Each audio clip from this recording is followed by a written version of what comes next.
Do you believe that American men can enhance their image without, I think, you know, what I hear most often from men, regardless of what it is, someone who's a writer, someone who's communicating, someone who's giving a presentation, their main fear is, oh, that just won't be cool. Could you expand upon what you believe that cool image is for a man and how they can broaden being more fashionable, yet lavishly cheap, and look like $1 million bucks? Your personality is key. You need to know if, when you introduce yourself to somebody, usually the first question they ask is what you do for a living. If what you do for a living does not align with how you dress, automatically the senses in their head will not connect. They will not naturally believe in what you say. That's interesting. It makes complete sense, too. You know, when I first started, my mother was saying to me, because I was really excited about my new career, and I was telling her all these things, and she's looking at me like, duh, I've been doing this for 50 years, you know what I mean? And she always said to me, you know how back in school she'd say, my teachers would always wear tweed jackets with leather elbow patches. And I'd say, yeah, I understand that. And she's like, that was a dress code for a teacher, a writer, somebody in literature. Somebody with high knowledge would always gravitate to that. Know who you are in life and be it. Know it, be it, and have it. Same idea. Good stuff, good stuff. Now, let's talk about body types. You said that you're an endomorph. What other body types are there? This is natural body type. This has nothing to do with weight loss or weight gain. This is just how you are naturally. My sister is ectomorphic. She's about 5'9", 100 and something, like 120, 130 pounds. But she eats like a horse. Like, there is no end to her stomach. And it doesn't matter how much she tries, she's always wanting to put on weight. You know, I'll say to her, what are you talking about? It's so hard for me to find a bra, to find pants. She's like, you have no idea. Because the grass is not always greener on the other side. Where you are is where you're supposed to be. I'm a true believer in that. And so she's ectomorphic. Doesn't matter how much she eats, her weight is not going anywhere. She's staying at that height. She's staying at that weight. Mesomorphic is right in the middle. M stands for middle. You don't fluctuate no more than 5 to 10 pounds on an average base. You're right dead in the center. Endomorphic is on the larger end of the scale. So that means your body has more shape. That's all it means. You have full-on curves. As people say, you know, the Coca-Cola bottle, the Marilyn Monroe-esque shape, that's all it means. It's got nothing to do with weight. It's about your body shape.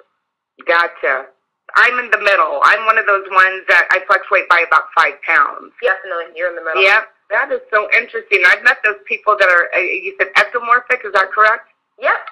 Ectomorphic, and we look at them and go, you know, what do you have to worry about? Yeah. But, you know, and I think we just develop a wisdom and a growth into who we are, where we go, I like it. I don't want to change it. You know, there were times where I cried over my flat chest. And now, now it's just a part of who I am, and I don't care to change it. We grow into appreciating who we are, and how wonderful is that? And some of us, and I think that are truly, truly blessed, and I brought up my daughter this way, is to appreciate who you are from childhood, and to appreciate all the wonderful qualities of the uniqueness of who you are. Definitely. So, very interesting. So, back to that point, let's say that someone is ectomorphic. What are some of the things that they can do with their wardrobe to look like $1 million bucks? You can definitely do turtlenecks. You can definitely do turtlenecks. Jackets are amazing because their shoulders can hold such structure that things with avant-garde shapes look amazing on their body. So once again, jackets are really, really amazing on their body. When it comes to legs, dresses. Dresses are fundamental. Skirts are great. And also pants, too. But it's getting the right length. That's the thing. You want to make sure your pants break at the proper location. It makes me cringe seeing women and men with sleds on. I just say, what's another couple more inches of fabric? It's all it takes. It doesn't take much more than that. Understanding your body's position and proportions are really fundamental when it comes to an ectomorphic body type. Now let's talk about mesomorphic, the people that are in the middle. What are some suggestions you have to them? Have fun. Have fun. I love that. Thank you. Fun. Done. That's my only suggestion. Have fun. There is nothing for them to emphasize, de-emphasize, enhance, let down, let out. No, nothing. Have fun. Hey, it's your world. Get out there. Wow, that's nice. That's nice to know. Interesting. So you talked a little bit about this just for your body type, but let's talk about endomorphic, some of the things that they can do. Endomorphic, basically, I always tell people when they're like, oh, I'm endomorphic, I did my shape, and I'm sad about it, and I say, why are you sad about it? I go, do you think Spider-Man was sad about his powers? And with great power comes great responsibility, especially as women, but as an endomorphic woman, we have such shape to our bodies that just makes people turn heads. Our iconic woman is Marilyn Monroe. She's an endomorph. Her body, the shape of her body, literally stirred a country, a world. That's what a woman's shape can do. That's what your image can do. It can bring down a presidency. That's what it can do. It can bring down a presidency. Oh, that's me.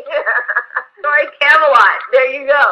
And you have to be careful. Like when I speak at different functions, when I'm asked to speak at banks or at law firms or real estate agents or brokerages or whatever the case may be, I'm not going to wear a black suit. First and foremost, I'll wear a gray pinstripe suit. My suit is a skirt suit because it appeases to women. The detail of my suit, I have it's 3/4 length, first and foremost. The back of my skirt has a fan peacock, which women will notice because women are very detail-oriented.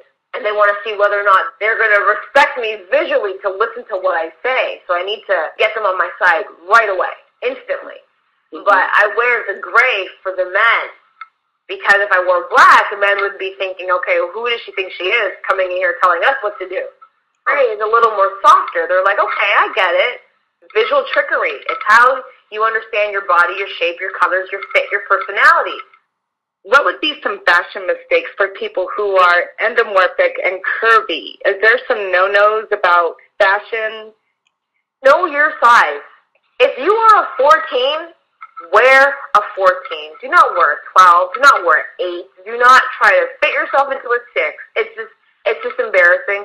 Respect the body that you have today, this moment, this second. There is nothing wrong with who you are today. You're here for a reason. Respect that. Dress that with authority and with respect. That's really good advice. You know what? That's my biggest thing for endomorphics. And for all body types, not even just endo, meso and ecto. Know your size. And you know what? With all the manufacturers around this world, and God knows where our clothes get made half the time, because when they get to us, it's not the same place.